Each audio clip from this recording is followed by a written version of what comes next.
ಮಾತಾಡಬೇಕು, ನಾವು ಮಾತಾಡಿರ್ತೀನಿ, ಅದೆಲ್ಲ ಪಬ್ಲಿಕ್ ಎಲ್ಲ ಡಿಸ್ಕ್ಲೋಸ್ ಮಾಡಿ.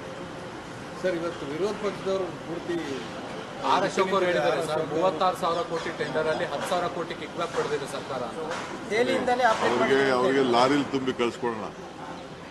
ಲಾರಿಲಿ ಏನು ಬೇಕೋ ಅವ್ರಿಗೆ ಕಸ. ಅಶೋಕು ಹಿಂದೆ ಕುಮಾರಸ್ವಾಮಿನೂ ಕೂಡ ಇದೇ ಮಾತಾಡಿದ್ರು. ಅವರಿಬ್ಬರು ಕೂಡ ಈ ಕಸದ ಲಾಬಿ ಇದೆ, ದೊಡ್ಡ ಲಾಬಿ ಕಸದ್ದು. ಅವ್ರ ಕಾಲದಲ್ಲಿ ಯಾಕೆ ಟೆಂಡರ್ಗಳು ಮಾಡೋಕ್ಕಾಗಲಿಲ್ಲ? ಅವರೇ ಇದ್ರಲ್ಲ. ಈಗ 6,000 ಕೋಟಿ ರೂಪಾಯಿ ಇನ್ವೆಸ್ಟ್ಮೆಂಟ್ ಮಾಡ್ತಾರೆ. 6,000 ರೂಪಾಯಿ ಇನ್ವೆಸ್ಟ್ಮೆಂಟ್ ಮಾಡ್ತಾರೆ. ಈಗ ಹಿಂದೆ 14-15 ಜನಕ್ಕೆ ನಾವು ಕೊಟ್ಟಿದ್ದು ಕಸದಿಂದ ಇದನ್ನು ಪವರ್ ಮಾಡಿ ಅಂತ. ಒಬ್ಬರು ಕೂಡ ಸಕ್ಸಸ್ ಆಗಿಲ್ಲ. ಒಬ್ಬರು ಎಲ್ಲ ಕ್ಯಾನ್ಸಲ್ ಆಗೋಯ್ತು. ಎಲ್ಲ ಅಂಗಡಿ ಮುಚ್ಕೊಂಡು ಹೊರಟೋದ್ರು. ಬರೀ KPC ಎಲ್ಲಿ ಮಾತ್ರ ಒಂದು ಬಿಡದಿಲ್ಲಿ ನಡೀತಾ ಇದೆ.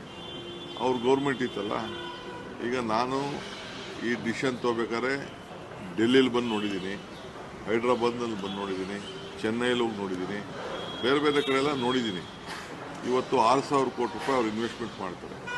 ನಮಗೆಲ್ಲೂ ಜಾಗನೇ ಸಿಗಲಿಲ್ಲ.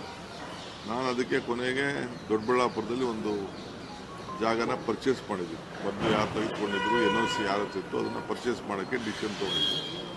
ಅದಾದಮೇಲೆ ನೈಸ್ ಅವರ ಜಾಗನ ಬಿಡಿಸ್ಕೊಂಡಿದ್ದೆ. ಅವರು ಬಿಟ್ಟಿದ್ದ ಜಾಗನ ಕೆಲವರು ತೆಗೆದುಕೊಂಡಿದ್ರು.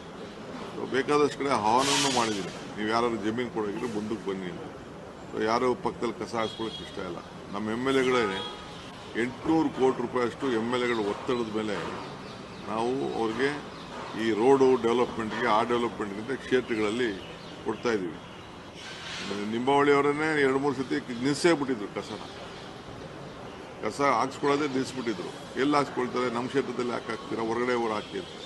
ಸೊ ಕಸ ಬರ್ನ್ ಮಾಡಬೇಕು, ಕಸದಿಂದ ಗ್ಯಾಸ್ ಆಗಬೇಕು, ಕಸದಿಂದ ಕರೆಂಟ್ ಆಗಬೇಕು.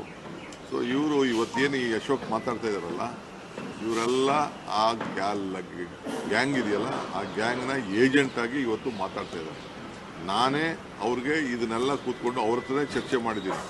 ಈ ಮಾಫಿಯಾನ ಕಂಟ್ರೋಲ್ ಮಾಡೋಕ್ಕೆ. ಇದೊಂದು ಮಾಫಿಯಾ, ಕಸದೊಂದು ಮಾಫಿಯಾ. ಆ ಮಾಫಿಯಾಗೆ ಅಶೋಕ್ ಅವರು ಸ್ಪೋಕ್ಸ್ಮನ್ ಆಗೋದು ನನಗೆ ಭಾಳ ಆಶ್ಚರ್ಯ ಆಯಿತು.